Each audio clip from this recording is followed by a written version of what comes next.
Number 1, சைனாவினுடைய மிக முக்கியமான அதிகாரிகள் நேரடியாக எமிரேட்ஸுக்கு வந்து மிக ரகசியமான பல ஒப்பந்தங்கள்ல கையெழுத்து போட்டிருக்காங்க. எக்ஸாக்டா சொல்ல போனா 24 ஒப்பந்தங்கள் கையெழுத்தாய். ஈரானுக்கும் அமெரிக்காவுக்கும் இவ்வளவு தீவிரமான மோதல் நடந்து கொண்டிருக்கக்கூடிய இந்த நேரத்துல சீனாவினுடைய அதிகாரிகள் எதற்காக அரபு நாடுகளினுடைய முக்கியமான நாடான எமிரேட்ஸோட 24 ஒப்பந்தங்கள் போட்டாங்க?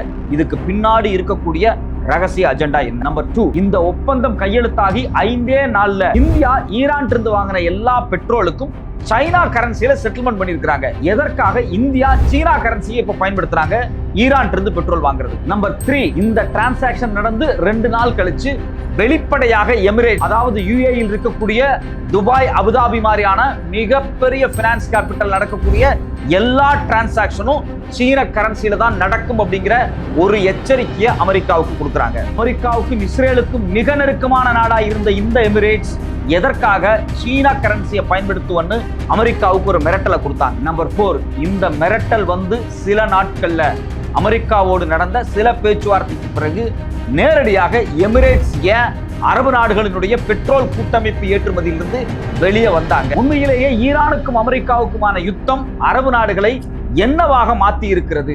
ஏன் நேரடியா சீனா அரபு நாடுகளுக்குள் தன் காலை பதிக்கிறது? இந்தியாவினுடைய அரசியலுக்கு எவ்வளவு மோசமான பின்னடைவை ஏற்படுத்தும்? வணக்கம், இது மெட்ராஸ் வியூ. நான் உங்கள் சத்யராஜ். உலகம் முழுக்க ஒரு மிகப்பெரிய பேசு பொருளா மாறி இருக்கக்கூடியது என்ன அப்படின்னா, ஒபாக் நாடுகளுடைய கூட்டமைப்பிலிருந்து ஏன் எமிரேட்ஸ் வெளியே போனாங்க? அதாவது யுனைடெட் அரப் எமிரேட்ஸ் அப்படின்னு சொல்லக்கூடிய இந்த கூட்டமைப்பு ஏன் வெளியே போச்சு அப்படிங்கிறது தான் ஒரே பெரிய கேள்வியா இருக்கு. இது அமெரிக்காவுக்கு சாதகமா, இல்ல யுஏஇக்கு சாதகமா, இல்ல அரபு நாடுகளுக்கு பாதிப்பா? இது பெட்ரோல் விலையை ஏத்துமா, பெட்ரோல் விலையை குறைக்குமா, இல்ல இது வந்து சைனாவுக்கு என்ன பாதிப்பு ஏற்படுத்தும், இந்தியாவுக்கு இது லாபமா அப்படின்னு பல பேர் பேசிக்கிட்டு இருக்காங்க. பட் அடிப்படையில் ஒரு முக்கியமான விஷயத்தை நம்ம கவனிக்கணும். என்ன அப்படின்னா, முதல்ல ஒபாக் எதுக்காக உருவாக்குனாங்க அப்படிங்கிறதான். ஒபாக் நாடுகள் அப்படிங்கிறது 1960ல ஒரு 5 நாடுகள்லாம் கூட்டமைப்பா ஒன்னா சேர்ந்து, இவங்க எல்லாமே பெட்ரோலியம் உற்பத்தி பண்ணக்கூடிய நாடு, உலகத்திலேயே மிகப்பெரிய பெட்ரோல் உற்பத்தி பண்ணக்கூடிய நாடு. அதனால இவங்க ஒன்னா சேர்ந்து ஒரு முடிவு எடுக்கிறாங்க. அமெரிக்காவில் இருக்கக்கூடிய, அதே சமயத்தில் பிரிட்டன் இருக்கக்கூடிய நிறுவனங்கள் நம்ம ஊர்ல வந்து உட்கார்ந்துக்கிட்டு இங்க பெட்ரோலை எடுத்து அவங்க இஷ்டத்துக்கு வித்துக்கிட்டு இருக்கிறாங்க. பெட்ரோல் விலையை ஏத்துறாங்க, குறைக்கிறாங்க, நமக்கு ராயல்ட்டி கொடுக்க மாட்டேங்கிறாங்க. நம்ம நாட்டினுடைய பெட்ரோல் நம்ம கட்டுப்பாட்டிலே இல்லாம போயிருது.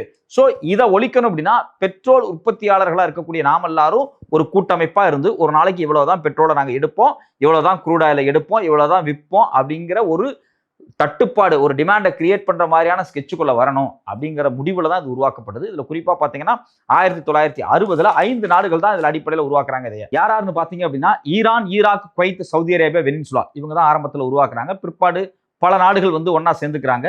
அதுல குறிப்பா இப்ப வெளியே போன யுஏஇயா இருக்கட்டும், இல்ல கத்தாரா இருக்கட்டும், 1961, 67களுக்கு பிறகுதான் உள்ள வர்றாங்க. அதுல கத்தார் வந்து 2019 வெளியே போயிருச்சு.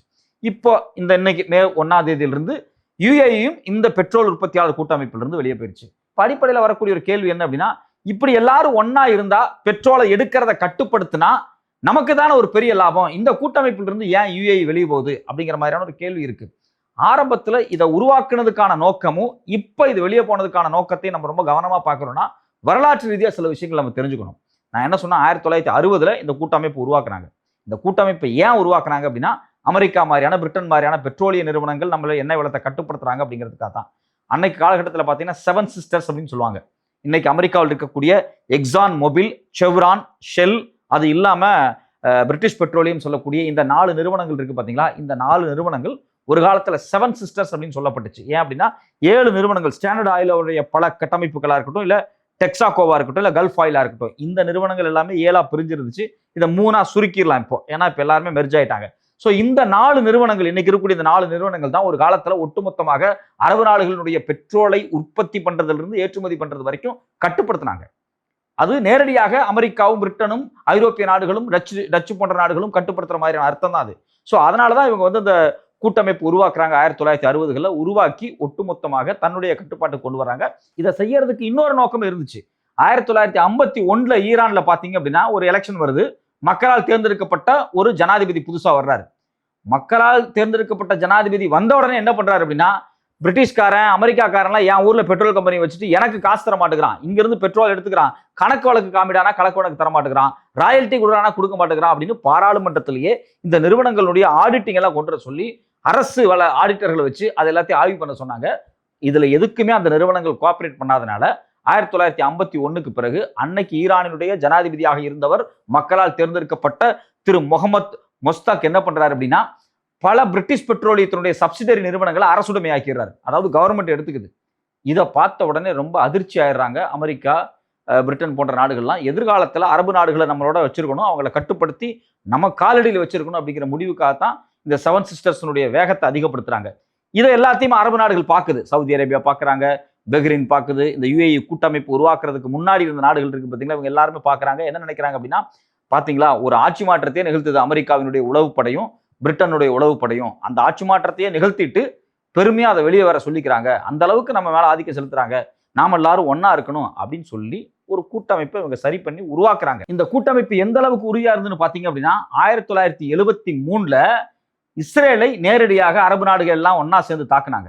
ஏன் தாக்குனாங்க அப்படின்னா 67ல இந்த இஸ்ரேல் என்ன பண்றாங்க அப்படின்னா எகிப்துக்கு சொந்தமான பகுதிகள், அது மட்டும் இல்லாம ஜோர்டானுக்கு சொந்தமான பகுதிகள், சிரியாவுக்கு சொந்தமான பகுதிகளை 6 நாள் யுத்தத்துல மொத்தமா கைப்பற்றிக்கிறாங்க. இன்னைக்கு இருக்கக்கூடிய வெஸ்ட் பேங்க் சொல்றோம், காசா சொல்றோம், இது இல்லாம வந்து சினாய் பெனின்சுலா சொல்றோம், இது இல்லாம கோல்டன் ஹைட் சொல்றோம் இல்லையா, இந்த நிலங்கள் எல்லாத்தையும் இஸ்ரேல் திருடுது. இரவோடு இரவாக அந்த நாடுகளுடைய நிலத்தை திருடி போர் பண்ணி 6 நாள்ல அக்வயர் பண்ணிக்கிறாங்க. இதுக்கு எதிர்ப்பு தெரிவிச்சு 74 ஒரு பெரிய யுத்தத்தை யார் பண்றாங்கன்னா கல்ஃப் கண்ட்ரிஸ் பண்றாங்க. குறிப்பா எகிப்து மாதிரியான நாடுகள் இந்த யுத்தத்தை முன்னெடுத்து போகும்போது இஸ்ரேலுக்கு ஆதரவாக பிரிட்டனு, ஐரோப்பா, நேட்டோ நாடுகள், அமெரிக்கா வழக்கம் போல ஆயுதத்தை கொடுக்க ஆரம்பிக்கும் போது நாங்க பெட்ரோல் சப்ளை பண்ண முடியாது அப்படின்னு சொல்லி ஒரு மிரட்டல் விட்டாங்க. 1973ல மிகப்பெரிய தட்டுப்பாடாச்சு. அதுக்கு பிறகு 1973 ஆயில் எம்பார்கோ அப்படின்னு சொல்லுவாங்க. இது மேலை நாடுகளை ஒரு மிரட்டலுக்கு உள்ளாக்கப்பட்டுச்சு, பயத்தை ஏற்படுத்துச்சு. 300% குரூட் ஆயிலுடைய விலை அதிகமாச்சு. ஸோ அப்போ இந்த நாடுகள் ஒன்னா இருக்கிறது அப்படிங்கிறது தன்னுடைய இறையாண்மையை பாதுகாத்துக்கிறது, தன்னுடைய வளத்தை பாதுகாத்துக்கிறதுக்காக தான் ஒன்னா இருந்தாங்க. இதுல இன்னொரு ட்விஸ்ட் என்ன நடந்துச்சு அப்படின்னா சவுதி அரேபியா என்ன பண்றாங்க அப்படின்னா 43 நாடுகளோட ஒன்னா சேர்ந்து ஒரு ஒப்பந்தத்தை போட்டுக்கிறாங்க. என்ன பண்றாங்க, இனிமேல் பெட்ரோலை ஏற்றுமதி பண்றது இறக்குமதி பண்றது எல்லாமே நாங்க டாலர்ல பண்றோம், அமெரிக்கன் டாலர்ல பண்றோம் அப்படிங்கிற இடத்துக்கு நகர்றாங்க. பிற்பாடு எல்லா பெட்ரோலிய நிறுவனங்களும், ஒபேக் நாடுகள், ஜிசிசி நாடுகள் பெரும்பாலும் எல்லாமே பெட்ரோல் ஏற்றுமதி இறக்குமதி வந்து டாலருக்கு மாறுறாங்க. ஸோ அப்ப இதுல என்ன நடக்குதுன்னா 2 விஷயம் நடக்குது. அமெரிக்கா, ஐரோப்பிய நாடுகளுக்கு எதிராக தன்னுடைய வளங்களை பாதுகாக்கிறதுக்காக உருவாக்கப்பட்ட இந்த ஒபேக்கு ஒரு கட்டத்துல இந்த ஜிசிசி நாடுகள் நேரடியா திரும்பவும் அமெரிக்கா கூட போய் சேர்ந்து அவங்க காலிலே விழுந்த மாதிரியான சூழலுக்கு போயிருது. இதுல ஈரான் மட்டும் தனித்துவமான தேசமாக விளங்குகிறது. ஸோ அப்ப இதுல இருந்து என்ன புரிஞ்சுக்கணும் அப்படின்னா இந்த ஒபேக்கை உருவாக்குறது 3 நோக்கம் தான். நம்பர் 1 என்ன அப்படின்னா லிமிடெட் ஆஃப் ஆயில் சப்ளை, அதாவது ப்ரொடக்ஷன் இருந்தா தானே சப்ளை இருக்கும். இந்த ப்ரொடக்ஷனை கட்டுப்பாட்டில் வச்சிருக்கணும். அதிகமா ப்ரொடியூஸ் பண்ணோம்னா பெட்ரோல் விலை குறைஞ்சு போயிடும். பெட்ரோல் விலை குறையக்கூடாது, நாம அப்படியே வந்து ஸ்டாண்டர்டா வச்சு நல்லா சம்பாதிக்கணும் அப்படின்னா லிமிட்டா ப்ரொடக்ஷன் பண்ணணும். அப்படிங்கிறதுனால லிமிட்டான ஆயில் சப்ளையை கண்ட்ரோல் வைக்கிறது. 2வது ஸ்டெபிலைசிங் பிரைஸை ஸ்டெபிலைஸ் பண்ணி வச்சிருக்கிறது. எப்பவுமே வந்து பெட்ரோலினுடைய குரூட் ஆயிலுடைய விலையை ஒரே நிலையில வச்சிருக்கணும் அப்படின்னா உற்பத்தியை கட்டுப்படுத்தணும். அதனாலதான் 3வது முக்கியமான விஷயம் லாங் டேர்மா ஒரு பெரிய ரெவன்யூ சம்பாதிக்கணும். இதுக்கு தான் இவங்களுடைய முக்கியமாக இந்த ஒபேக் உருவாக்கப்பட்டுச்சு. இவ்வளவு காலம் இது உருவாக்கப்பட்டது 1960ல இருந்து இன்னைக்கு வரைக்கும் இந்த ஒபேக் பாத்தீங்க அப்படின்னா சக்சஸ்ஃபுல்லா அதை செஞ்சுக்கிட்டு இருக்காங்க. எல்லா பெட்ரோலையும் தன் கட்டுப்பாட்டில் வச்சிருக்காங்க. உலகத்துல பாத்தீங்க அப்படின்னா இந்த ஒபேக் நாடுகள் தான் கிட்டத்தட்ட 33% குளோபல் மார்க்கெட்டை அவங்க கட்டுப்பாட்டில் வச்சிருக்காங்க. இது மட்டும் இல்லாம பாத்தீங்க அப்படின்னா 38ல இருந்து 40% டோட்டல் ப்ரொடக்ஷனே அவங்கள்ட்ட தான் இருக்கு. இது இல்லாம 79% மொத்த ஆயில் ரிசர்வ் இவங்கள்ட்ட தான் இருக்கு. ஒரு காலத்துல இந்த நாடுகள் தான் 85% எக்ஸ்போர்ட் பண்ணிட்டு இருந்தாங்க. இப்ப அது 50 குறைஞ்சிருச்சு.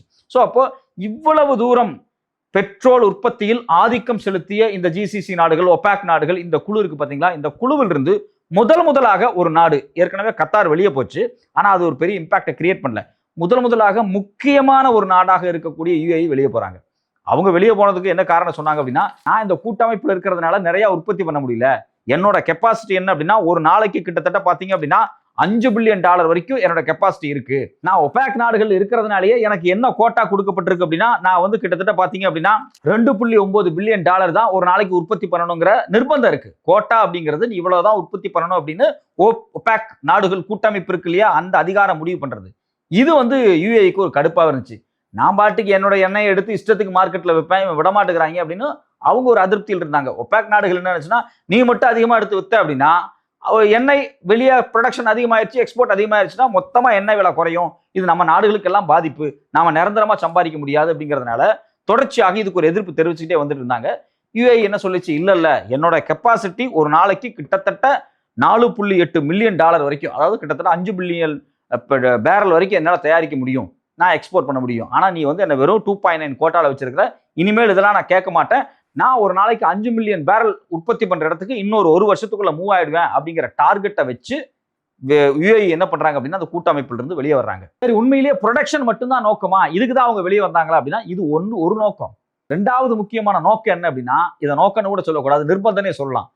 ஈரானுக்கும் அமெரிக்காவுக்கும் நடந்த யுத்தம் இருக்கு பாத்தீங்களா, இந்த யுத்தத்துல அடி வெளுத்து பிச்சை எடுத்தது யாரு அப்படின்னா எமிரேட்ஸ் தான். யாரு? ஈரான் அடிச்சாங்க.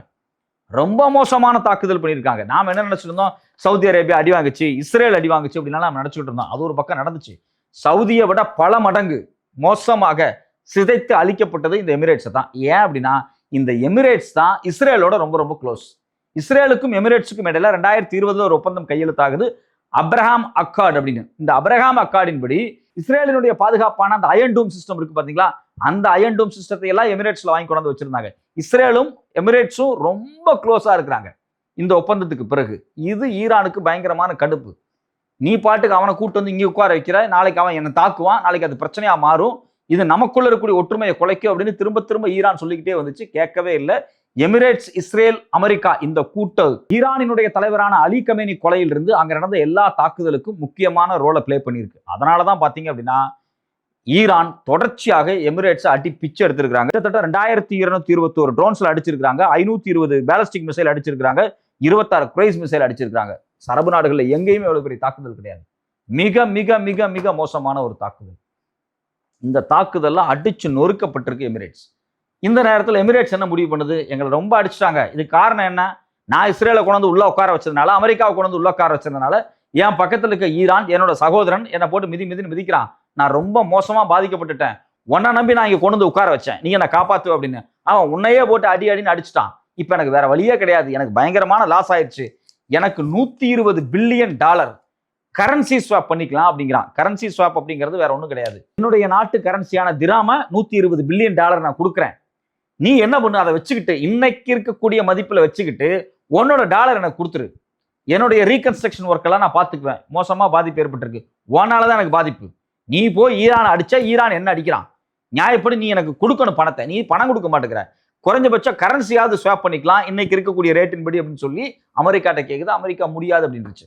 அதெல்லாம் முடியாது, எனக்கு தெரியாது அப்படின்னு அமெரிக்கா கை கழுவிருச்சு. உடனே எமிரேட்ஸ் பயங்கரமான கடுப்பாகிறாங்க.